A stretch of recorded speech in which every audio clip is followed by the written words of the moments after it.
Hello दोस्तों, मैं आपका अपना मित्र सनत वर्मा आपका आपके अपने चैनल शिव शक्ति दिव्य शक्ति पढ़ाकू योद्धा में बहुत बहुत स्वागत करता हूं। दोस्तों,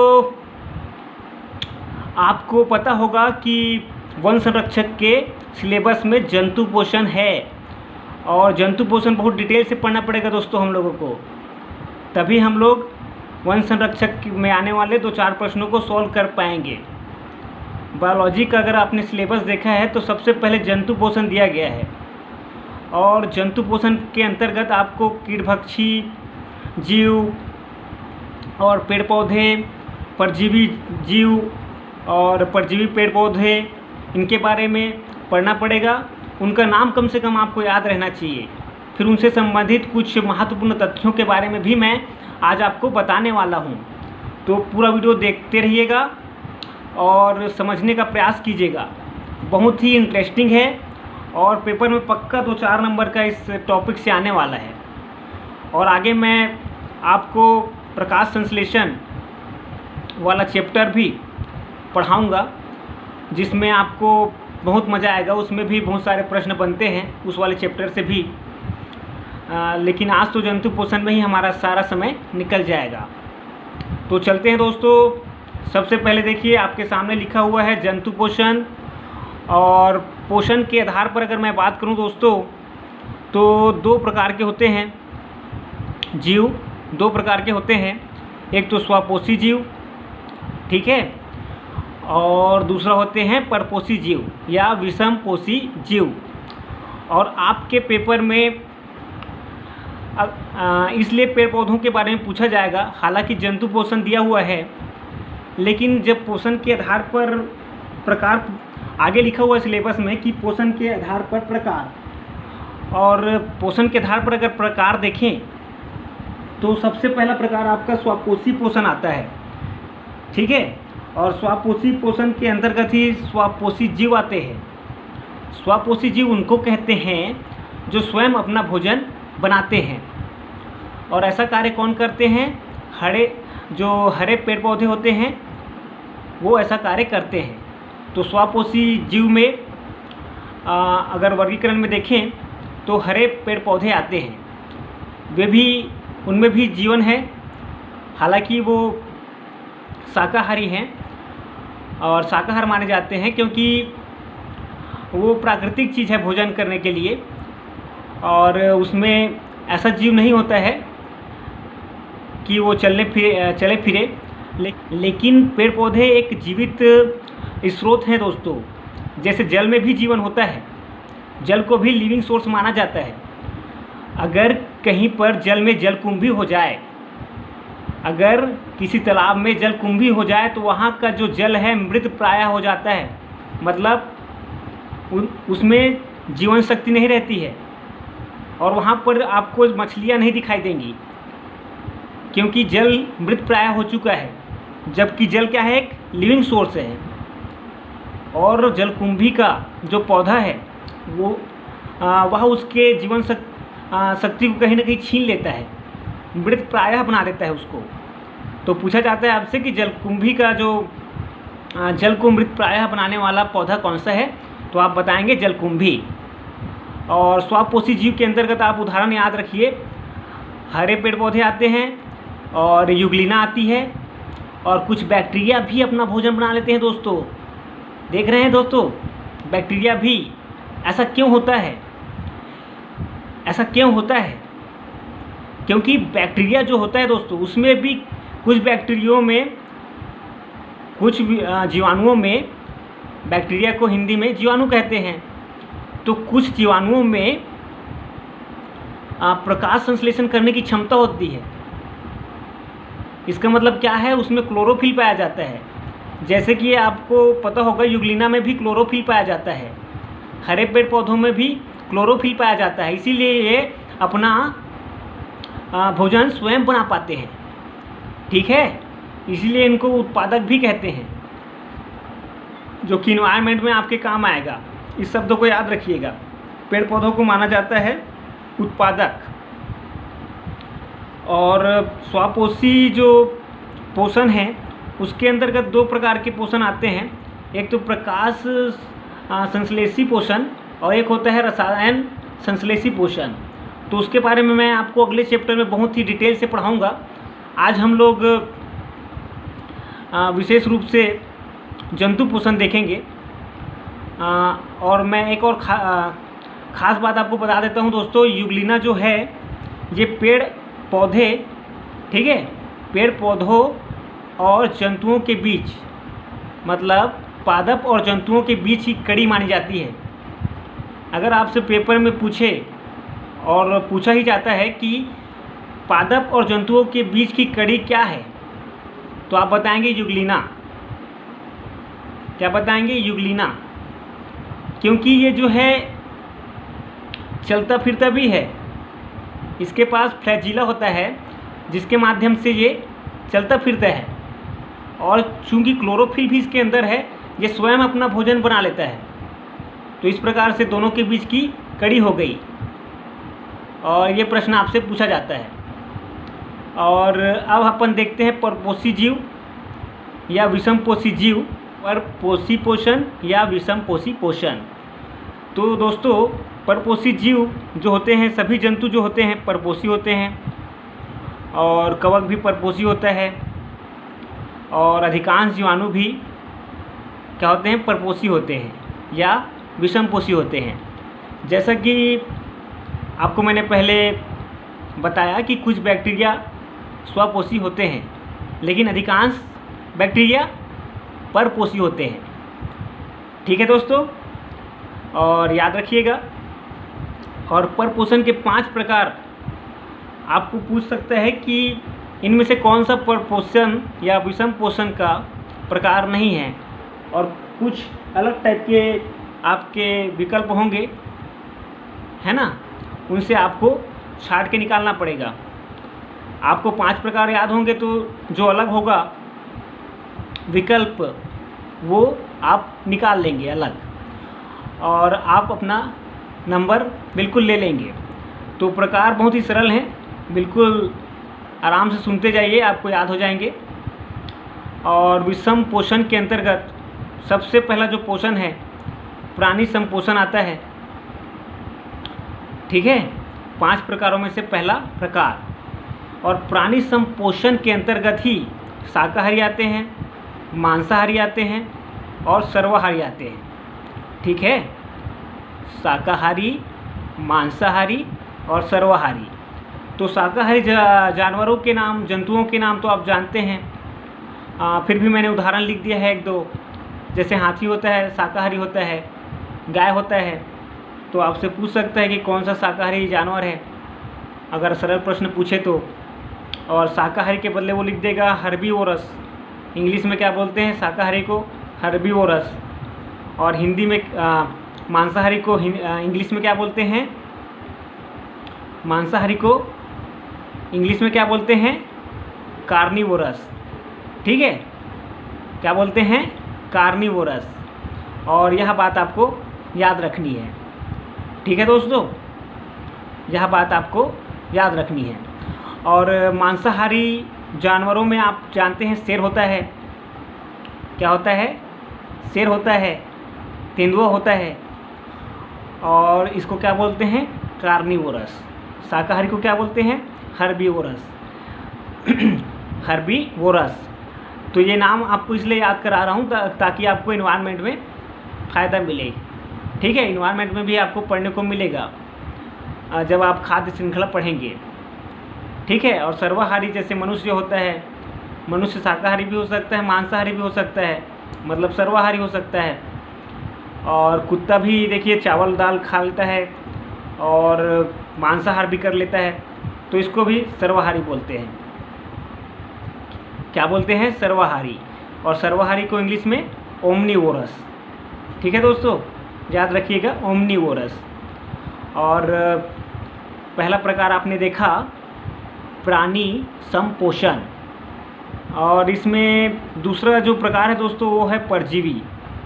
पैरासाइट इंग्लिश में बोलते हैं, आप लोगों ने कभी नाम सुना होगा पैरासाइट करके।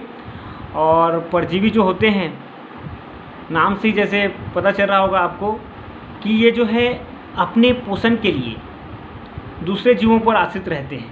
ठीक है, देखिए दूसरों जीवों पर तो आश्रित रहते हैं, लेकिन दूसरे जीवों को ये क्या करते हैं, जिस जीव पर ये रहते हैं या जिस जीव से पोषण लेते हैं उनको क्या करते हैं, उनको कष्ट पहुंचाते हैं या उनको हानि पहुंचाते हैं। और इनको क्या कहा जाता है, परजीवी, या इंग्लिश में लिखा हुआ आपको दिखाई दे रहा है पैरासाइट।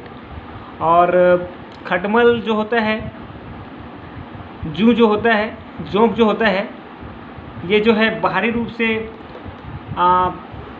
बाह्य परजीवी कहलाते हैं दोस्तों, बाह्य परजीवी, क्योंकि ये जो बाहर रहकर आपका खून चूसते हैं मतलब आपका नहीं, किसी का भी खून चूसकर बाहर से उसको हानि पहुंचाकर अपना जीवन चलाते हैं, अपना पोषण प्राप्त करते हैं, इसलिए इनको क्या कहते हैं, बाह्य परजीवी। और एक होता है आंतरिक परजीवी। तो परजीवी भी दो प्रकार का हो गया। तो अगर आपसे पूछे आंतरिक परजीवी तो आप बताएंगे कोरोना, सबको होता है ना कोरोना, ये अंदर घुस के अपना पोषण प्राप्त कर रहा है मनुष्यों के अंदर। और अक्सर करके वायरस जो है किसी न किसी के अंदर चले जाता है, और चाहे जानवरों के अंदर हो चाहे मनुष्यों के अंदर हो, और अपना पोषण प्राप्त करता है और सामने वाले को नुकसान पहुंचाता है। इसलिए वायरस अधिकतर परजीवी होते हैं। प्लाज्मोडियम नाम सुना ही होगा, मलेरिया का परजीवी है ये। मलेरिया इसी परजीवी के कारण होता है।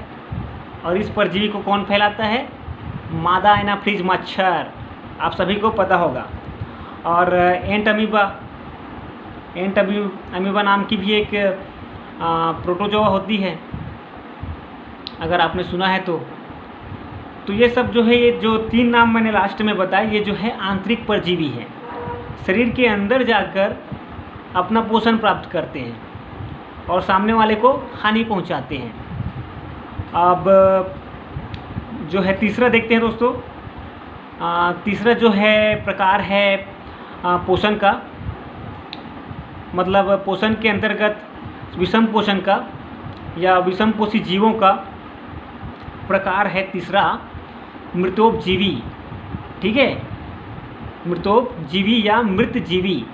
तो मृतजीवी पोषण, ठीक है, या मृतोपजीवी पोषण तो बहुत ही सरल है दोस्तों। पोषण और जीव दोनों का नाम एक ही है, जैसे विषम पोषी जीव और विषम पोषण। ठीक है, जैसे मृतोपजीवी है ना, मृतोपजीवी जीव या मृतोपजीवी पोषण, तो दोनों का नाम एक ही है और इसलिए आसान है। तो इस प्रकार के जीवों को क्या बोलते हैं, मृतोपजीवी जीव या मृतजीवी जीव, या इस प्रकार के पोषण को क्या बोलते हैं, मृतोपजीवी पोषण या मृतजीवी पोषण। और ये जो है मृत या सड़े गले पदार्थों से पोषण प्राप्त करते हैं। ठीक है, मृत या सड़े गले पदार्थों से, जैसा कि आपने देखा होगा कि मशरूम जो है ऐसे जगहों पर उगता है जहाँ पर क्या है, कचड़े वचड़े फैले होते हैं। पुराने लकड़ियों में भी देखा होगा मशरूम, वो खाने वाला मशरूम नहीं होता है, वो जो लकड़ी वाला होता है। तो ये सब क्या है, मृत या सड़े गले पदार्थों से पोषण प्राप्त करते हैं, मृतोपजीवी। इसका उदाहरण आपसे पूछा जाता है, 4-5 ऑप्शन में दे देगा और पूछेगा कि कौन सा मृतजीवी है। आप बताएंगे राइजोपस। जो राइजोपस होता है ना दोस्तों, वो जो है ब्रेड में जो फफूंद लग जाता है ना, बहुत दिनों तक रख देने पर जो हरी हरी फफूंद, जिसको कवक भी बोलते हैं, वो जो लग जाता है उसी को राइजोपस बोलते हैं। ठीक है, या आपको पूछेगा कि ब्रेड मोल्ड, ठीक है, ब्रेड मोल्ड क्या है पूछेगा आपको, और दे देगा कि परजीवी है, मृतोपजीवी है। 4 ऑप्शन दे देगा तो आप बताएंगे मृतोपजीवी। ठीक है, राइजोपस एक कवक है जो ब्रेड में क्या है, ब्रेड में लग जाता है बहुत दिनों तक रखे रहने पर। और ब्रेड मोल्ड बोलते हैं राइजोपस को। मोल्ड मतलब ही होता है आपका फफूंद। और दो जो है उदाहरण आप और याद रख लीजिए, म्यूकर होता है एक मृतोपजीवी, और एक होता है मशरूम। तो मशरूम को तो आप लोग जानते ही हैं, एक खाने वाला मशरूम होता है जो, ठीक है, एक खाने वाला जो मशरूम होता है वो बहुत ही फायदेमंद होता है। 60% प्रोटीन उसमें पाए जाते हैं, 60% प्रोटीन। और सोयाबीन की दाल में कितने % पाया जाता है प्रोटीन? सोयाबीन के दाल में 42% प्रोटीन पाया जाता है। और अगर आपसे पूछे, 4 ऑप्शन दे दे कि कौन से खाद्य पदार्थ में सबसे अधिक प्रोटीन पाया जाता है, और आपके ऑप्शन में सोयाबीन का दाल भी हो और मशरूम भी हो, तो आप किसको टिक करेंगे? मशरूम को। आप देख रहे हैं ना, 60% प्रोटीन।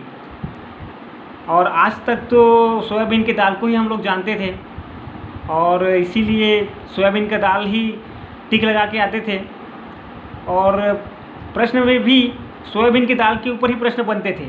लेकिन अब जो प्रश्न बनेगा मशरूम के ऊपर बनेगा दोस्तों। तो याद रखिएगा, सबसे ज़्यादा प्रोटीन किसमें पाया जाता है?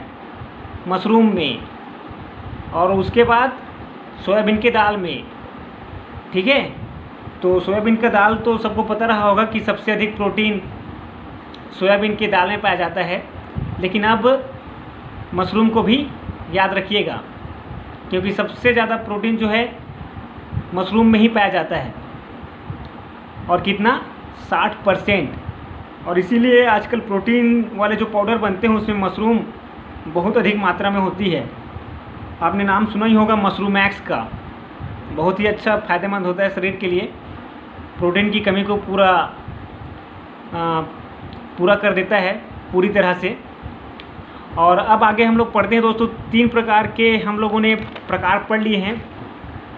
अब जो है चौथा प्रकार पढ़ते हैं, और चौथा प्रकार में सहजीवी पोषण। और आपसे पूछा जाता है दोस्तों, सहजीवी जीवों के उदाहरण पूछे जाते हैं, ठीक है, तो ध्यान से देखिएगा। और मैं आपको बता दूं कि सहजीवी पोषण के द्वारा जो अपना पोषण करते हैं, ठीक है, सहजीवी पोषण के द्वारा जो अपना पोषण करते हैं या जो अपना भोजन प्राप्त करते हैं, अपना जीवन चलाते हैं, उनको सहजीवी जीव कहते हैं। और इसमें जीव जो हैं बड़े ही अच्छे होते हैं, एक दूसरे को लाभ पहुंचाते हुए साथ साथ रहते हैं, ठीक है, एक दूसरे के साथ रहते हैं, लेकिन क्या करते हैं? लाभ पहुंचाते हुए। और अगर एक जीव दूसरे पर आश्रित कर रहा है, ठीक है, सहजीवी पोषण में भी एक जीव दूसरे पर आश्रित है, लेकिन एक दूसरे को नुकसान नहीं पहुंचा रहे हैं। परजीवी जो हैं नुकसान पहुंचाते हैं, लेकिन सहजीवी जो हैं अच्छे होते हैं। और इसमें दोनों जीव क्या करते हैं? एक दूसरे को लाभ पहुंचाते हुए साथ साथ रहते हैं, ठीक है।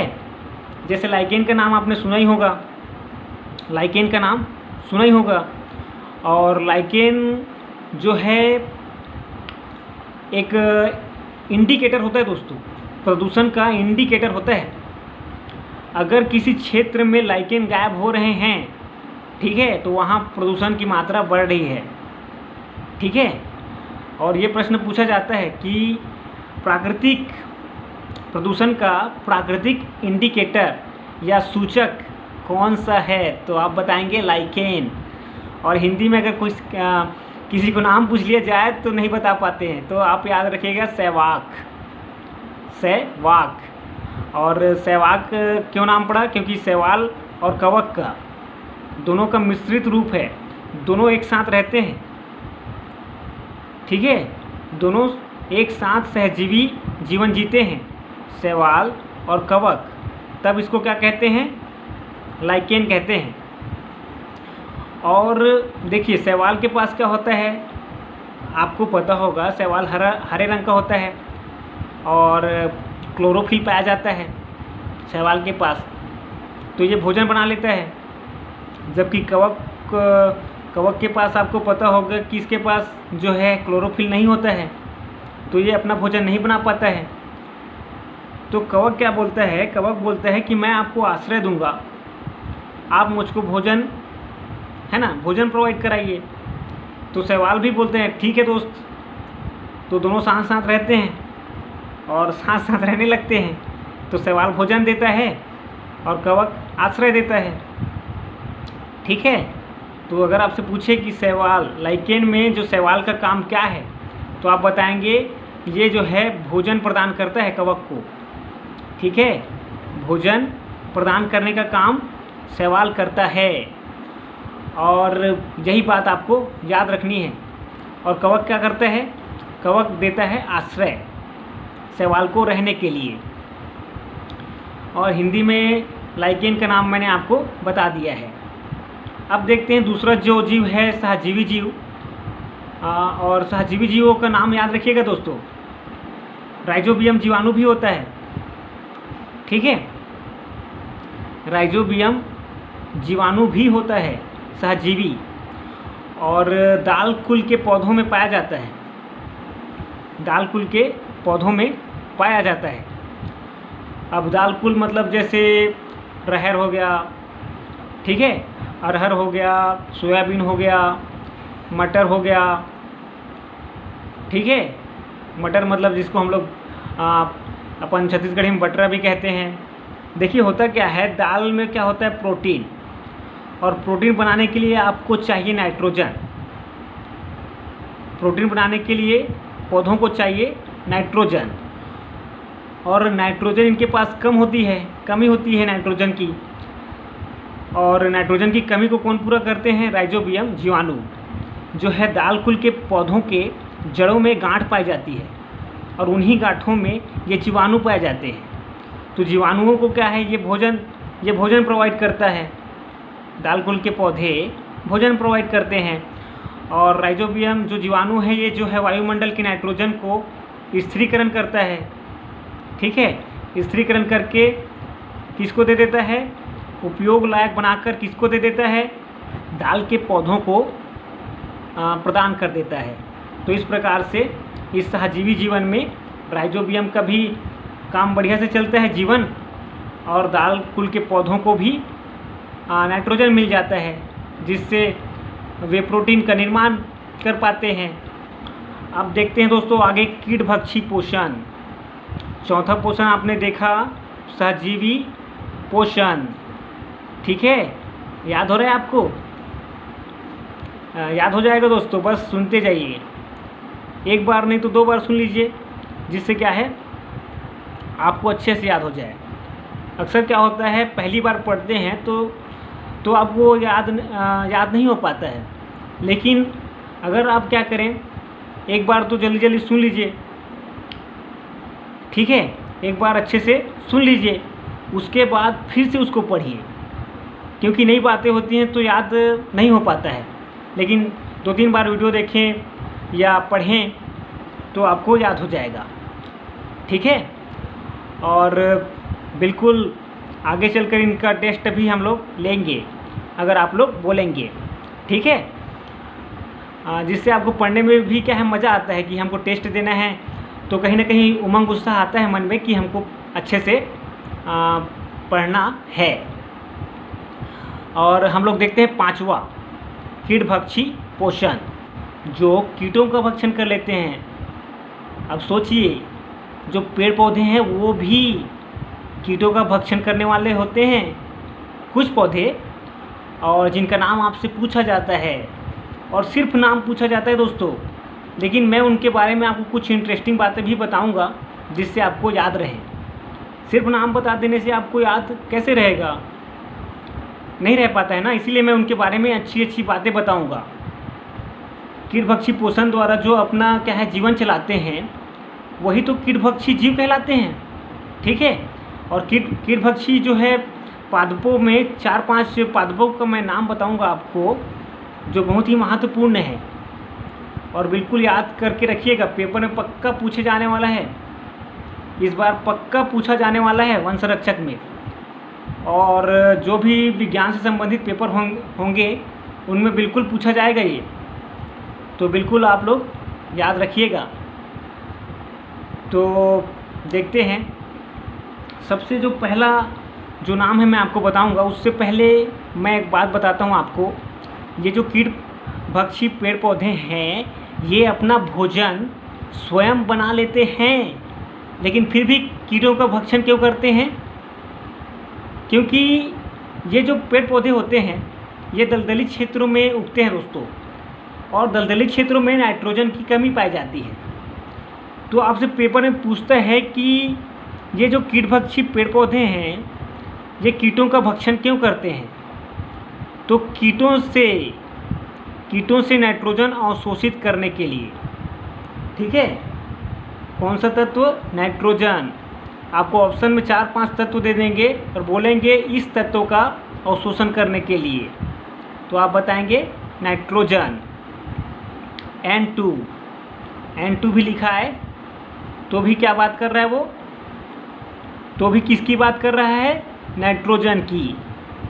और सबसे पहला पौधा का नाम आप याद रखिए, ड्रोसेरा। ठीक है दोस्तों, ड्रोसेरा जो है, इसके पर्णफलक मतलब पत्ते, जो पत्ते की जो फलक होती है ना, पत्ते की जो फलक होती है वो गोल होती है, और जिसमें क्या होता है, जिसके किनारे ग्रंथि वाले रोम लगे होते हैं, ग्रंथि वाले रोम ड्रोसेरा के।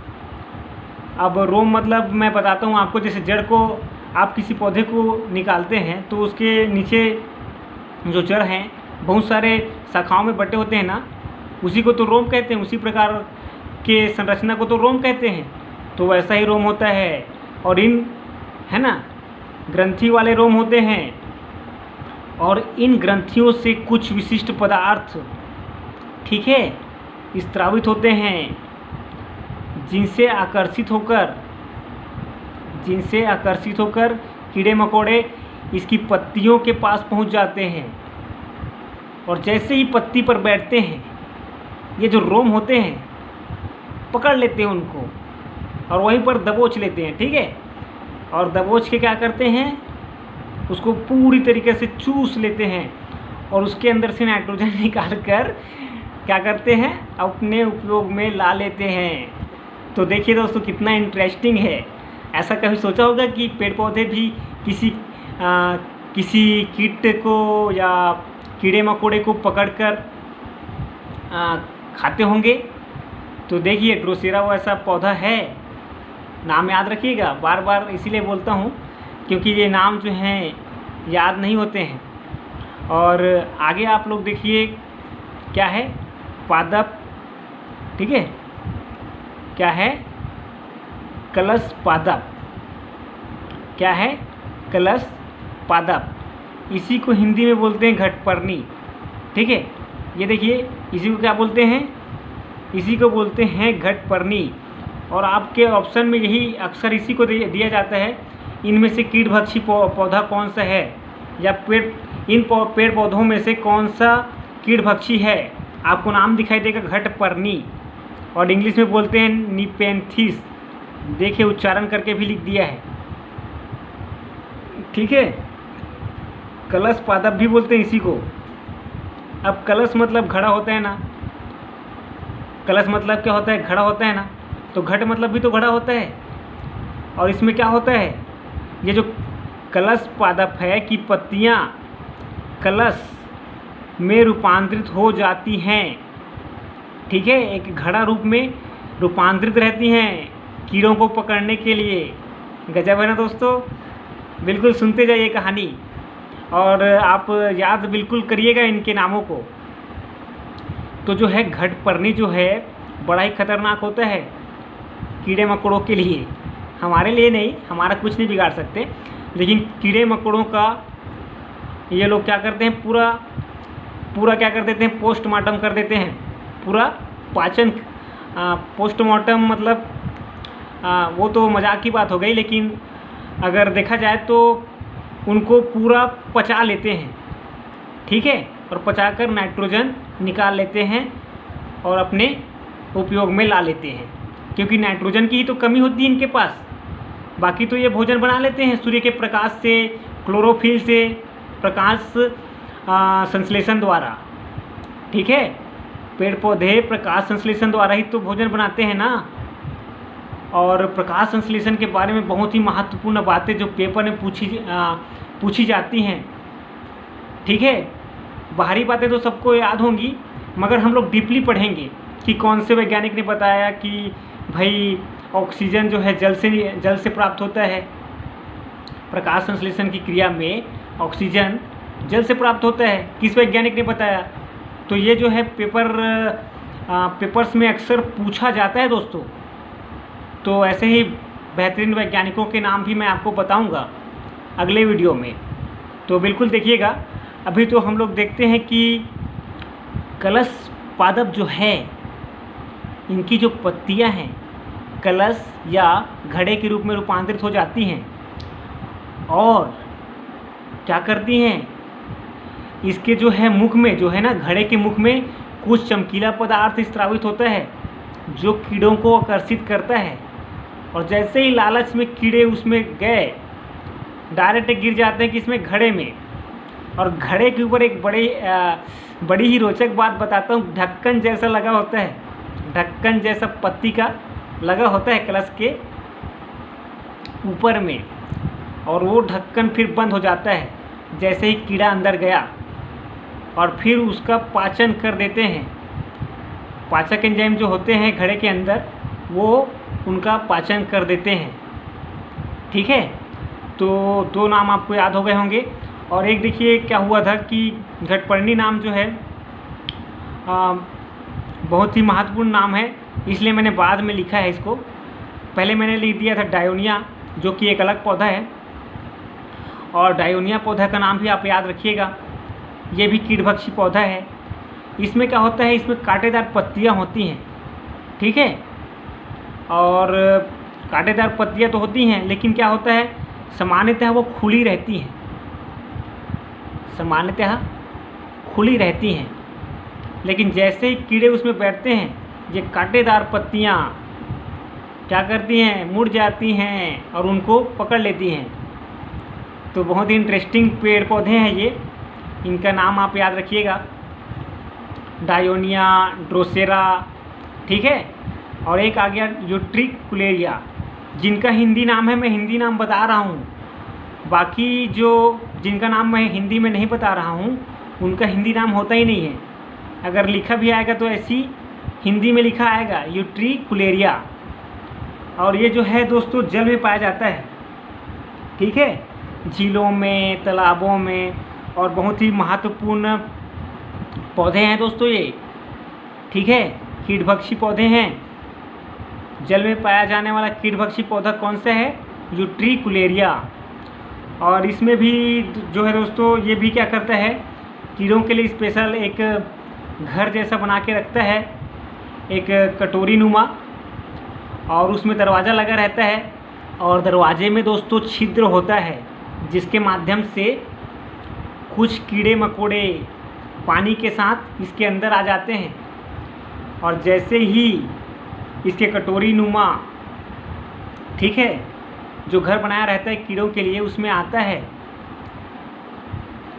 कीड़े मकोड़े जैसे ही आते हैं उनको वो पकड़ लेता है, यूट्रिकुलेरिया पकड़ लेता है और चबा जाता है मतलब उसका पाचन करके उससे नाइट्रोजन निकाल लेता है। ठीक है दोस्तों, और पेपर में आपसे पूछा जाएगा कीटभक्षी पौधे का कौन सा कीटभक्षी पौधा है, और मैं इसीलिए इनकी अच्छी अच्छी बातें बताकर आपको याद करा रहा हूँ।